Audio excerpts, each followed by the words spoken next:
Bismillahirrahmanirrahim. Assalamu alaikum everyone. I hope that you all are fine and now I am back with a very new video that is cross cultural communication. इस video में हम हर एक चीज़ discuss करेंगे that what is culture, what is cross culture, क्या क्या stereotypes हैं, what is the term awareness and sensitivity means, and all the things that are related to cross cultural communication we are going to discuss in this video. तो सबसे पहले हम बात करते हैं कि कल्चर क्या है. मैंने अपनी लैंग्वेज कल्चर एंड आइडेंटिटी वाली वीडियोस में ये बात एक्सप्लेन की हुई है कि कल्चर कुछ ऐसे ट्रेट्स, कुछ ऐसी करेक्टरिस्टिक्स हैं जो एक ख़ास ग्रुप ऑफ पीपल जो है आपस में शेयर करता है. जैसे कि उनकी क्या ट्रेडिशंस हैं, उनकी कुछ ओरिजिन्स क्या हैं, बैकग्राउंड्स क्या हैं, देयर लैंग्वेज, उनके रिचुअल्स, हर चीज़ आ जाती है कल्चर में कि उनके क्या बिलीव्स हैं. तो बेसिकली कल्चर्स में हमारे पास आता है ओरिजिन्स. ओरिजिन में हम देखते हैं कि अर्ली जो लाइफ थी ह्यूमंस की, ठीक है, उसमें किस तरह लैंग्वेज इन्वेंट हुई, ठीक है, क्या स्टोरी टेलिंग मेथड्स थे, किस तरह फिर आहिस्ता आहिस्ता हम लोग ट्रेडिशनलिज्म से मॉडर्निज्म की तरफ आए, कैसे टूल्स मेकिंग, जैसे कि एक आग जलाने का एक पूरा इंसिडेंट मशहूर है, ठीक है, किस तरह हमने सिटीज़ बिल्ड की, how the writing was created. तो ये सारी चीज़ें जो हैं ये हम कल्चर के ओरिजिन्स में देखते हैं.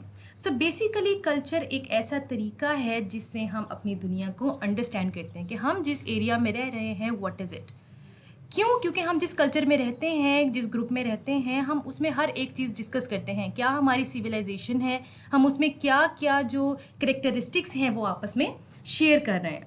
तो बेसिकली कल्चर और civilisation taken in its broad ethnographic sense, ठीक है. ये सिंपली अगर मैं इसकी आपको डेफिनेशन बताऊं तो कल्चर इज़ एनी ट्रेट और एनी करेक्टरिस्टिक, ठीक है. कोई ऐसा हमारे पास एक ये तरीका है जिसमें हम अब एक ग्रुप की नॉलेज, उनके बिलीव्स, उनके क्या ट्रेडिशंस हैं, बिलीव्स हैं, मॉरल लॉज है, कस्टम्स, किसी भी तरह की उनकी चीज़ें जो वो as a member of society share करते हैं. एक सोसाइटी में रहते हुए, एक जगह पे रहते हुए वो किस तरह के कस्टम्स आपस में शेयर करते हैं, उसका नाम कल्चर है, ठीक है. तो बेसिकली नाउ डेज अगर मैं कल्चर या ट्राइब्स की बात करूं तो उसमें हम क्या क्या चीज़ें काउंट करते हैं. उनका रिलीजन, उनकी नेशन, उनका region, their language, dialects, sports, music, companies. ये सारी चीज़ें मैंने एक्सप्लेन की थी पर्सनल आइडेंटिटी में कि किस तरह रिलीजन जो है वो आपकी आइडेंटिटी बनाता है कल्चर में रहते हुए, किस तरह आपकी लैंग्वेज, कल्चर में किस तरह लैंग्वेज यूज़ होती है, लैंग्वेज और कल्चर किस तरह से इंटर रिलेटेड है. तो ये सारी चीज़ें हैं जो कि कल्चर में एक रोल प्ले करती हैं. तो अब हम बात करते हैं स्टीरियोटाइप की. स्टीरियोटाइप बेसिकली अगर मैं सिंपली एक वर्ड में एक्सप्लेन करूँ तो दिस इज़ ट्रेडिशन, यानी कि एक टाइम पीरियड से जो एक चीज़ चलती आ रही होती है हम उसको चेंज नहीं करते, हम उसमें कोई अपनी पर्सनल व्यू ऐड नहीं करते, वो हमारे पास होती है स्टीरियोटाइप. यानी कि जो चीज़ें हमारे फोर फादर से चलती आ रही हैं हम उसी को कंटिन्यू करते हैं, दैट इज़ स्टीरियोटाइप. तो one reason for stereotypes is the lack of personal concrete familiarity that individuals have with persons in other racial और एथनिक ग्रुप्स, ठीक है. And lack of familiarity encourages the lumping together of unknown individuals. So basically मैंने बता दिया stereotype is about the traditional way कि हम उस चीज़ को चेंज नहीं करते, हम उसी को कंटिन्यू करते हैं. उसकी क्या वजह है कि हम अपना पर्सनल, हमारी जो फैमिलियरिटी होती है वो नहीं होती किसी भी चीज़ में. तो अब हमारे पास ये दो टर्म्स हैं, एक अवेयरनेस है और एक सेंसिटिविटी है. अवेयरनेस का मतलब ये होता है कि हम एक कल्चर में रहते हुए चीज़ों को समझें कि क्या दो कल्चर्स में डिफरेंसेस हैं और क्या उनकी सिमिलैरिटीज़ हैं. यानी कि हमें आगाही हो, हमें पता हो कि बेसिकली इनकी डिफरेंसेस और इनकी सिमिलैरिटीज़ क्या क्या हैं.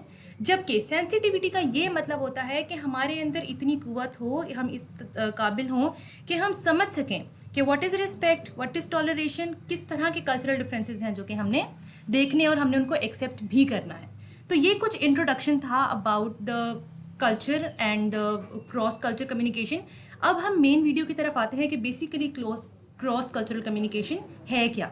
तो सबसे पहले हम बात करेंगे कि what is cross cultural communication.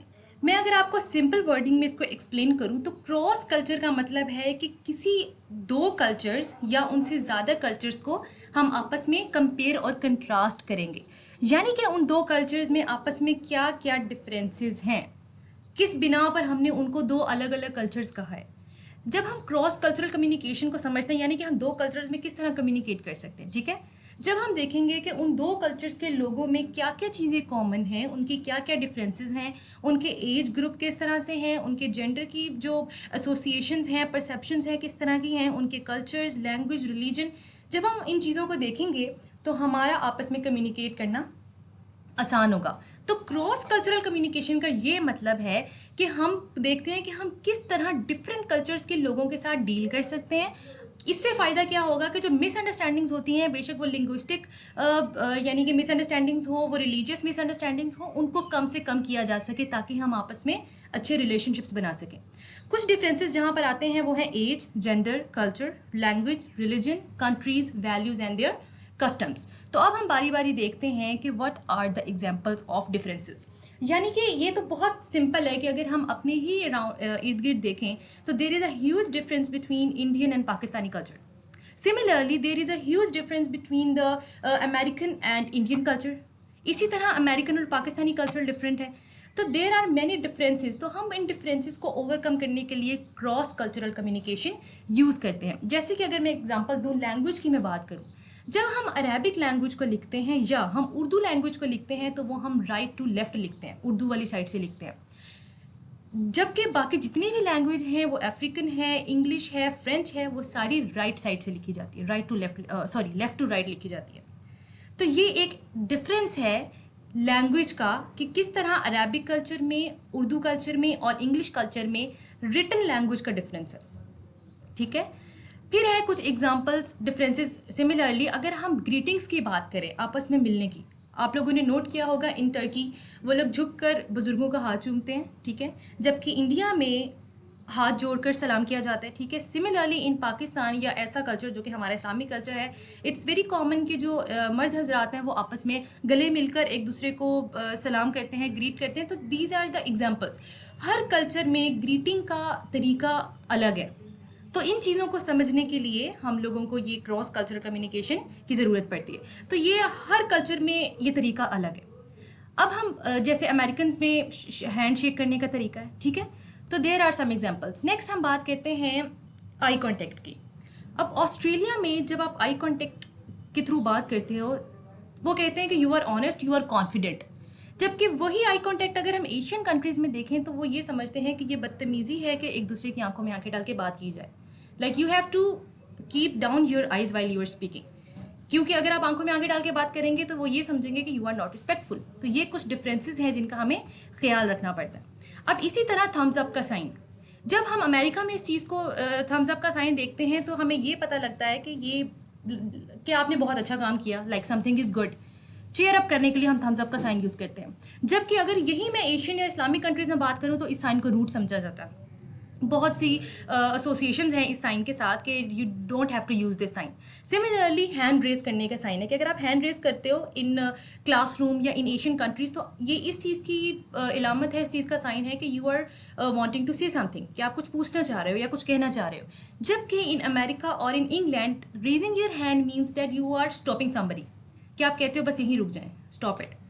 तो there are differences in different cultures. तो last but not the least, there is a slide that how can you improve your cross cultural communication skills। अब हर कल्चर का, जैसा कि मैंने अभी कुछ differences को जिक्र किया है, हर कल्चर डिफरेंट होता है, उनके आपस में rituals, traditions, everything is different. लेकिन किस तरह आप इसको इम्प्रूव कर सकते हैं? Number one thing, you have to listen carefully to the speaker. कि आपने अपना जो एक कॉन्सेप्ट मैंने डिस्कस किया था कन्वर्जेंस का, कि आप कन्वर्जेंस के थ्रू लिसनिंग करें।